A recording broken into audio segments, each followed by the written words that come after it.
Welcome to Donmar TV News Channel. Maring pinabulaan na naman ni Senate Minority Leader Frank Drilon ang naging batikos sa kanya kahapon ni Pangulong Rodrigo Duterte na ito ay isang korap na opisyal. Sinabi nito na malinis ang kanyang konsensya at natiling malinis ang pangalan sa ilang dekada ng public services.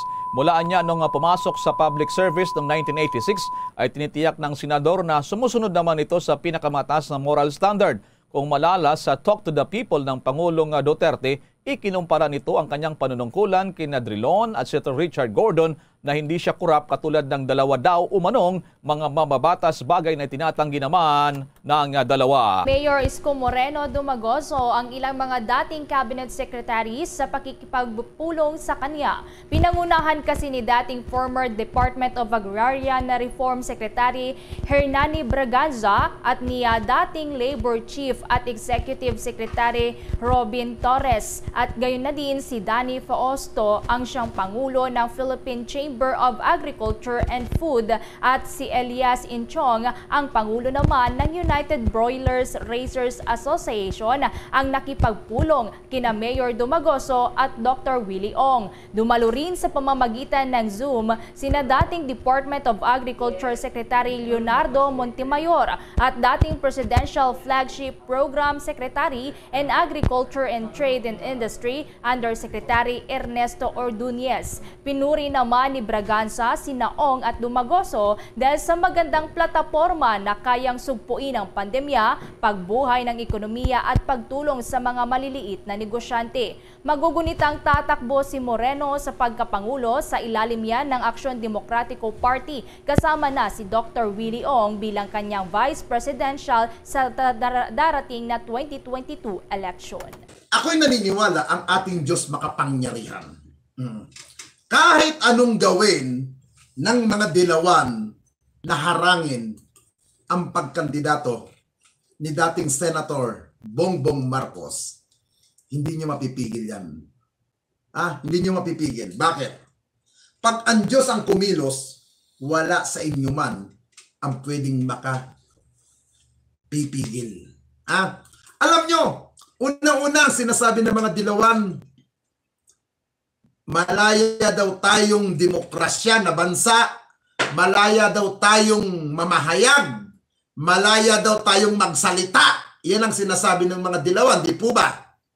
Pero nakakapagtaka rito mga kapatid. Kayo po ba, ramdam nyo po ba ang sinasabi ng mga dilawan? Lalo na po yung mga kapartido ng Liberal Party na tayo daw ay demokrasyang bansang Pilipinas. Daman nyo po ba yan sa social media?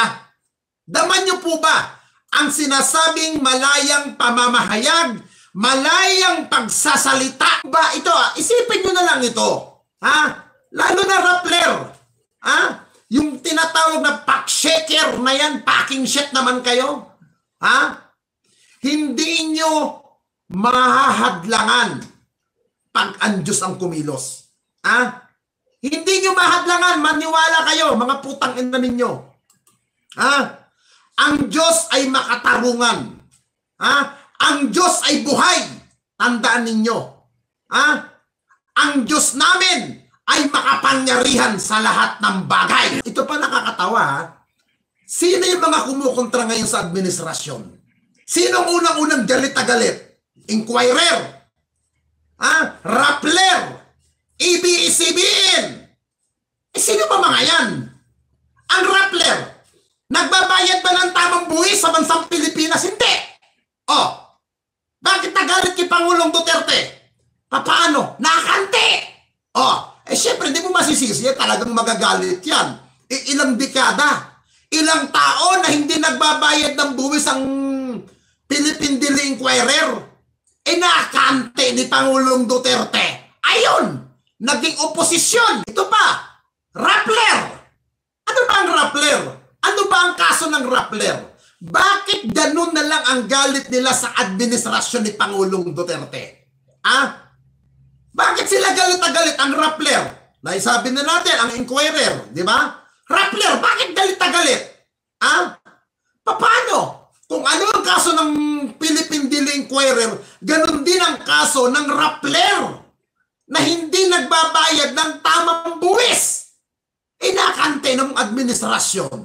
Ayun, nagtampo at kung ano-ano mga black propaganda na. At maliban pa sa hindi pagbabayad ng tamang buwis ng Rappler, iyan nagpapatakbo pala niyan, hindi naman pala Pilipino, hindi naman pala Pilipina, dayuhan.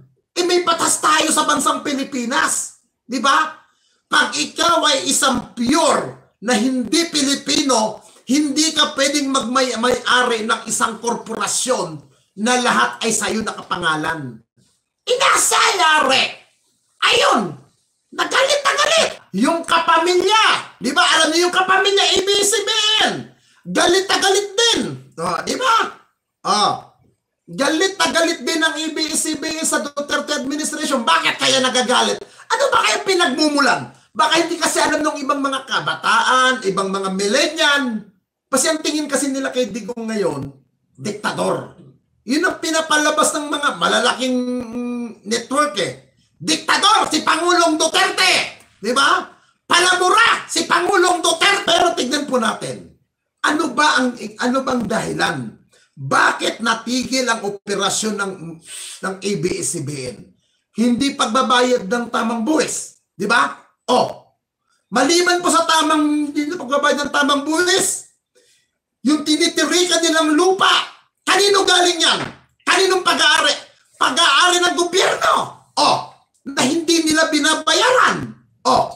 Maliban pa po dyan, yung sinasabi nila, makapamilya raw sila.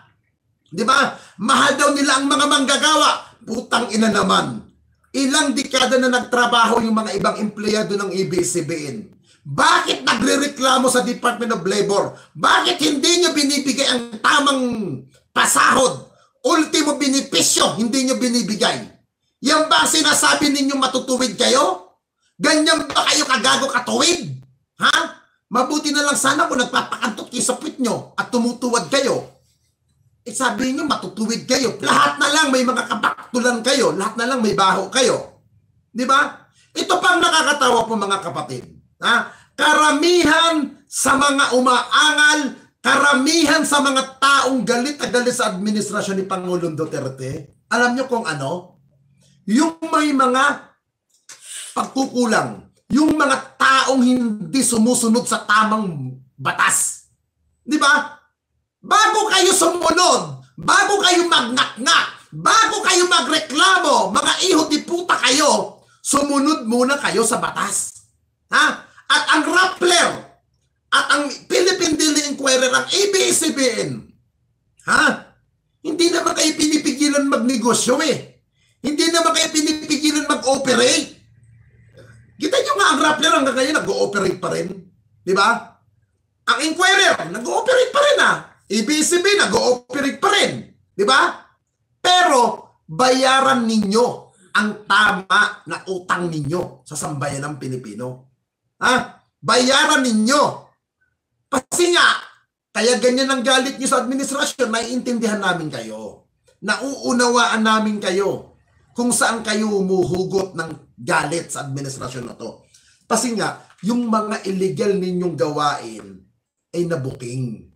Di ba? Kaya ganyan kayo kagalit ngayon sa